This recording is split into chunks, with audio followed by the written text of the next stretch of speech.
Hello, my name is George Verbena. I am an astrologer and an expert on asteroids.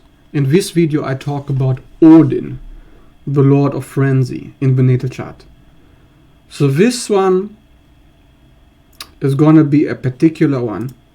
If you have this asteroid somewhere in the chart, this is very personal for me because I have Odin in a 2-degree orbit on my chart ruler, which is my moon in Libra. So stay tuned because I'll go really into details here and personal anecdotes and stories about how the Lord of Frenzy can manifest in your chart if you have it conjunction in natal planet or angle. Of course, for this particular asteroid, use a 5-degree orbit. I would not go beyond that, really. So Odin, as you know, is the Viking Allfather, which is the Viking ruler of the gods.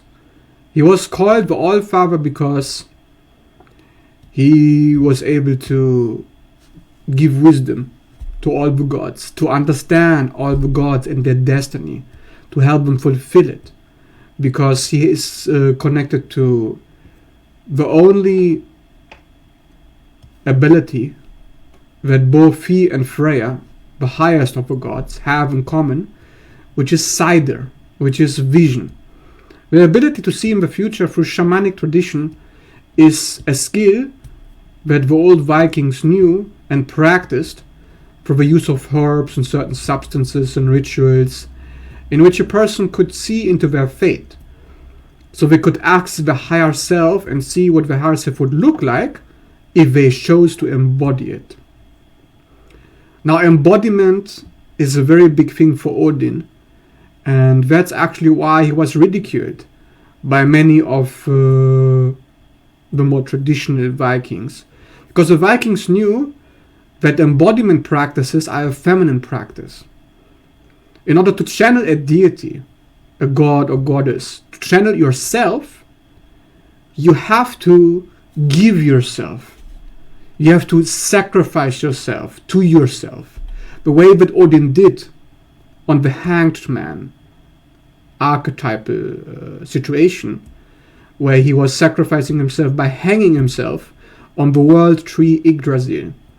Now this is a very, very occult image that Odin represents as the hanged man archetype in tarot. So you can connect it with the hanged man in tarot. So the hanged man is somewhere in your chart. And what Odin did, he was hanging there for 9 days. He died to himself to unlock psychic abilities. So by dying, by sacrificing his personal doership, his higher self took over, which allowed him to read runes, to read symbols, to understand them, so he could make prophecies. So the gift of prophecy is something that allows you to step into yourself. And this also allows you to help others, so they can step into themselves too. So this gives the father quality of that one. But this is a very, very, very, very contradictory personality that Odin represents. Because, you know, Odin, as the Lord of Frenzy, took that name because he said that you should do whatever you want to do and not care about the consequences. He defied all rules, all regulations, all laws, all justice and fairness of the world and regular people. He wanted there to be a war of all against all, and let whoever wins be the winner. To not care about any rules. He represents individuation at an extreme. And this can be very frightening. And this is why shadow work is involved in this particular asteroid, by trying to unlock the Uranus part of Odin in the chart. You see, the old scholars connected this particular god to Mercury, the trickster archetype. Because he was also doing whatever he wanted, and he was able to traverse the underworld. He was able to die and come back the world of the living. But the old scholars had no idea that Mercury isn't the only trickster. And there's also another planet. A planet that you cannot put into any category, that you cannot fit into any box. Because this planet seems to be doing whatever he wants, going wherever he pleases. Having both feminine and masculine traits at the same time, which is Uranus. Of course, both Uranus and Mercury have androgynous qualities. But the theme of androgyny has to do with Odin's sight, his vision. Mercury has nothing to do with vision. Mercury has nothing to do with shamanism. Mercury has nothing to do with dying to yourself, letting go, detachment. So what you find online is incorrect, is false, actually. It's Uranus, I'm telling you. Of course it is. It's obvious. Because who takes over? When you take psychedelics, when you take mushrooms, when you go through enlightenment, when you go onto your own Zyder quest, your own vision quest, does Mercury take over? Really? The trickster? In his shadow? He can. He can. But after you go through that, and you actually get to enlightenment, you get to Uranus consciousness, the sky god, where everything is apart and yet together at the same time. The sky is above the earth, you are above your body, you're beyond your body, and you're in your body at the same time, perfectly fixed and perfectly stable, even though you're above. Yeah, this is the contradictory quality here. And you're able to channel yourself, you're able to individuate. But to individuate, you have to get rid of the earth, which represents the conditioning of a family. Mother Earth is the mother we all come from, which is this matrix, which is the people around us, our family tree, our mother, our ancestral origin. That's what the All-Father, the Wanderer, the Lord of Frenzy, the Detacher Trickster, is trying to separate from, as the Hanged Man. Yeah, by giving yourself to yourself, you're no longer part of that box. So you don't care if they ridicule you, you don't care if they abandon you, because that's what happened to Odin. He was actually exiled. We have another exile. Uranus is an exile too. Yeah, Mercury is not, Uranus is. Because he was castrated by Saturn, so he was exiled. His manhood was taken. Well, what had happened to Odin? He was exiled for a number of years from Asgard, where all the other Viking gods and goddesses were, because of his rebellious qualities. Not Mercury, rebellious qualities. And that means that this happens to the Odin person in the chart. So let's talk about that. After having all the archetypal correspondences out of the way, what does it mean to have Odin in your chart? Well, we can talk about H conjunction, but whatever conjunction you have, Odin represents the need to break all the rules when it comes to that thing. Because that thing is hijacked. People have tried to put that thing into a box your whole life. People try to shame you in that area, to prevent you from wandering, from going, from leaving, separating, individuating to that thing, that object. Odin has a kind of Uranus quality that we see in Uranus as a malefic. When you have Uranus somewhere in the chart, Uranus separates and rejects that object. Uranus says, every time you express that, it's so out of the box, it can't fit into the box. It can't fit anywhere. It doesn't belong anywhere. Everybody's going to reject you for it. So that means that's where your shadow work is found. That you have to be okay with being an outcast. Because that's the only way you're going to embody that thing. If you allow people to look at you like you're the problem. Because that's what Odin was to all, even the Vikings. He was the highest of the gods, and yet he was the most controversial figure of the mythology. Because he didn't care about order or chaos. Let everything be chaos. He was also the deity that was behind berserkers. The theme of berserkers, that's a warrior shaman. If you're looking for an archetype representation. A warrior shaman is somebody who connects to certain animal totems or animal spirits, who connects to his instinctual side to fight to the death, if necessary, to embody that otherworldly thing for which he has to die to achieve it. Because shamanism is founded on the initiation through death, some kind of death ritual. There needs to be a death ritual of some sort, like the hangman for Odin, before the powers are unlocked. Now that's pretty heavy metal, if you ask me. It's a heavy metal asteroid, as I like to call them. Heavy metal asteroids are like Lilith, Orcus, Pholus, Lucifer, all the asteroids that require you to literally destroy something or kill something, like Pluto. These are Plutonian objects. Because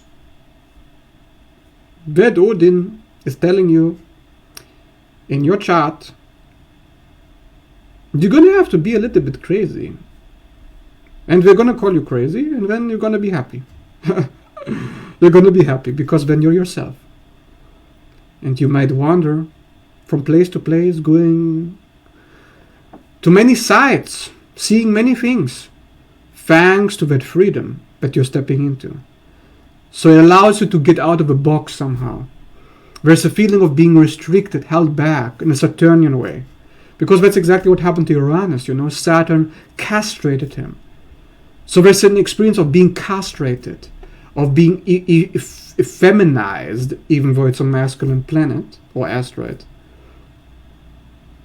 There's a feeling of that part of me is just filthy, just vile, just bad, or crippled somehow.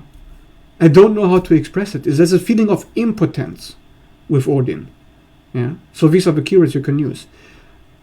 Let's give you a list of keywords. First, the good keywords, and then the bad ones. Good keywords for Odin, like Freya, he had the ability to see into the future. This is vision-like, gives visionary qualities. Psychic. So psychic, shamanism, warrior shaman, hanged man, liberation through death. These are not necessarily good keywords, but that's the best I can come up with. Intelligent, wandering, looking for, searching, and androgynous, adaptive. So these are the good keywords. Now let's see the bad keywords, which represent the shadow of Odin in your natal chart. Chaotic, berserk, meaning frenzied. I will actually go into the details of what that means exactly. Unpredictable. Actually, that's a good keyword, but not always. Self-rejection, impotent, crippled, confused. Because there's going to be confusion if everybody around you thinks you're crazy and you don't think you're crazy, but it's going to affect you. Non-conforming, antisocial, psychopathic. Psychopathic. Why? Because Odin doesn't care about any rules. He doesn't like rules. Rules are meant to be broken. For Uranus, for Aquarius, for a trickster. Now what is this with a lot of frenzy? Why is frenzy connected to him? Because there's a feeling of, if I want to express myself, I have to lose my mind. Only if I lose my mind is the planet unlocked. Through going berserk. Of course, you don't have to unconsciously go berserk. Yeah, it's like when you go crazy, the boundaries finally break down. Instinct finally takes over. This is very interesting. It's very interesting because I find in my research there's many connections to Lilith. Because Lilith represents the instinctual side of the dark feminine. Now this could be the instinctual side of the dark masculine as Odin. Because as a dark masculine, we take action that we want to take, even if it's wrong in the eyes of society, even if it's bad in the eyes of everybody. But we're taking this action consciously to achieve a certain goal, a certain outcome. For the feminine, the outcome doesn't matter. For the masculine, it's all about the outcome. However, this is where things get very, very interesting. If you look into the mythology, you'll find that Odin doesn't seem to really give a shit what the outcome is. All he cares about is about enforcing that frenzy, that rage that's inside of him, to allow the higher self through the psychopathic character to take over. Psychopathic because it's a psychopath who steals, murders, causes chaos, destruction in the eyes of society. And of course, I'm not talking about Odin being a psychopath in the chat, but is the kind of detachment that is so close to death, so close to where there's just no more rules. There's nothing holding the person back once it's truly unlocked. But of course, for everyone, including myself, Odin will initially be very blocked in expression. It means a person will feel like doing these really mischievous kind of things, but won't do them out of fear of punishment. The fear of punishment is that which represents Saturn, which is the one who castrates Uranus in the Greek mythology. So it's about overcoming self-castration, overcoming self-imposed limitations and restrictions in the natal chart.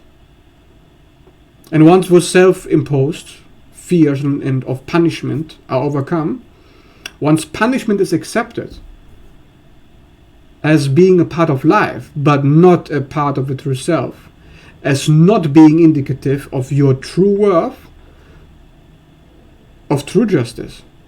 When true justice is individuated through the eyes of Odin, and through the eyes of Odin everything goes.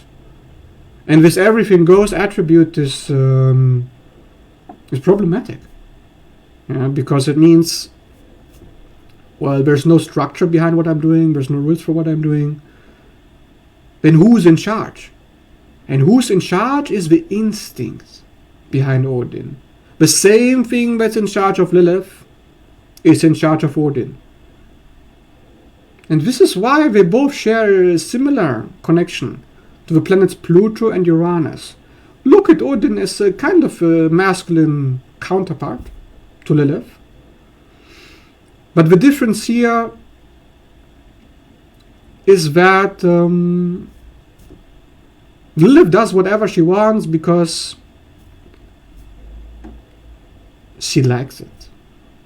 She enjoys it.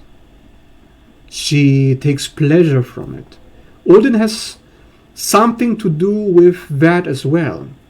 Because if you research, Odin is called the Lord of Ecstasy, not just the Lord of Frenzy. There are certain Germanic roots which point at the fact that Odin leads to blissful experiences, ecstatic experiences, which your berserker, the warrior shaman, tries to connect to. But whole warrior shamanism has its roots in ecstatic combat. To be combative when it comes to enlightenment. Through battle, enlightenment is found. Battle with who? Battle with what? is the question. And this is where the research comes into, and this is something archetypal. This is something bioenergetics. You don't even need to know who or what you're fighting. You will feel it in that area of your life.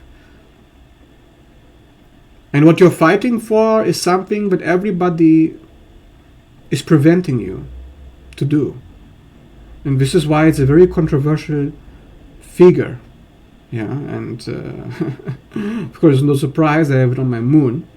So I can talk from personal experience that when I was at school, when I was younger, I would get literally into a frenzy when people tried to bully me. Yeah, and you can see a little bit of this sometimes when you see an Odin person, somebody is attacking the Odin person, and the Odin person goes all out. Doesn't care. He's just wants to take revenge in some way. But what the revenge looks like, how it's going to happen, it's very unpredictable. Odin may just look at you and wait for days, months, years before he takes revenge, or he may do it in an instant. The fact of the matter is, he doesn't care if he looks bad in the eyes of others, because that's when Odin is individuated. He doesn't care if his actions are controversial. He doesn't care if his actions get him exiled. He doesn't care if everybody thinks he's unjust, he's dangerous, a problem. But it's through battle that Odin kind of gets energized, gets aroused, gets ecstatic. So there's something about rage and anger that fuels that planet, that angle, wherever you have Odin. It's through anger that you unlock that thing. It gets energized, and then it gets fulfilled. Okay? Fulfilled. So if you have Odin on the moon, like I do, it's fulfillment by allowing anger to get your needs met. If it's on the sun, it's allowing that anger to get recognition, to be noticed. So Odin can have a very restrictive quality initially. And then it has a very non-restrictive, nonchalant, I don't give a shit quality. Yeah, so this is a polarity of an asteroid. So you see that with Odin people, they're very, very recluse, very hermit-like in 1 second. And then they're like, whoa, what's this person doing? This person's like from the ghetto or something. They're just doing everything. They are dangerous, right? It gives kind of Walter White vibes, if you ask me. And Walter White is like this mad scientist, mad genius. Mad scientist, mad genius. There's no god that's more mad than Odin, if you look at the Viking mythology. And the practitioners of frenzy, which is the berserker, the warrior shaman, it's quite a crazy character. Yeah, and people used to think I'm crazy at school, because I would literally go after people who try to bully me. I would try to kill them. I would go all out. And I would get into lots of trouble for it. They put me into aggression therapy.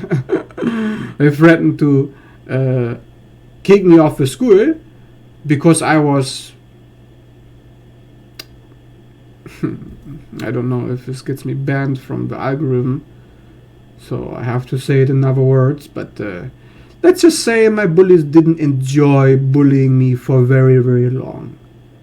And the teachers didn't like that. The structures of the system didn't like that. So this is something, this is what happens in life. If you fight back, don't be surprised if those who are oppressing you are going to try to oppress you even harder. So you can't really shed tears about that. You can't complain about it. Don't cry about it. Just do it. Just do it. It's a good mantra for this asteroid. So somebody is asking, I have Odin conjunct Chiron, any insights? Okay, so if you have Odin on an asteroid, well, that means if you want to unlock that asteroid, like if you want Chiron to allow you to heal, need some of a mad genius, that Frankenstein's monster, to be a part of it. It depends where you have it, what sign, what house, and then you can get information what you actually have to do. But the key essence of Odin is, you have to do something that other people will think you're mad, you're crazy, but actually if you're just exercising your free will to do exactly what you need to do to get that healing, to get that asteroid unlocked. Because if you're not allowing yourself to be crazy, to break the rules and to be a problem in the eyes of others, that aspect is never gonna unlock in any way. Because that's the problem with Odin, yeah? It's castration through Saturn. It's impotence through self-imposed restrictions. Yeah, so I hope it makes sense. Doesn't matter what planet or asteroid you have, Odin 2, it's always about self-imposed restrictions, which get only unlocked unconsciously in its shadow when you're in a rage and you're losing it because you can't take it anymore. And if you can see those self-imposed restrictions before that rage, borderline tantrum has to happen, then you can actually work on it. And it doesn't have to end in disaster at all. Yeah. If you can be the hanged man, if you can die to yourself, to allow yourself, your true self, to take over there. Because Odin shows rigidity in the chart. Yeah, just like any asteroid shows some kind of rigidity, some kind of armoring. Is the armoring we have because we are afraid that people think that we're crazy or eccentric, so to say. Is very eccentric. Yeah. So I hope this helps. And if you like this kind of video, if you'd like to know more about other asteroids, leave me in the comments below. If you're interested in a personal reading and you'd like to understand how things in your chart operate on a personal level, you can reach out to me anytime. I'm available for readings 24/7. You can reach me through Messenger or email. And check out my services on my photo page. You can check my testimonials there as well. With that being said, thanks for watching and see you in the next video.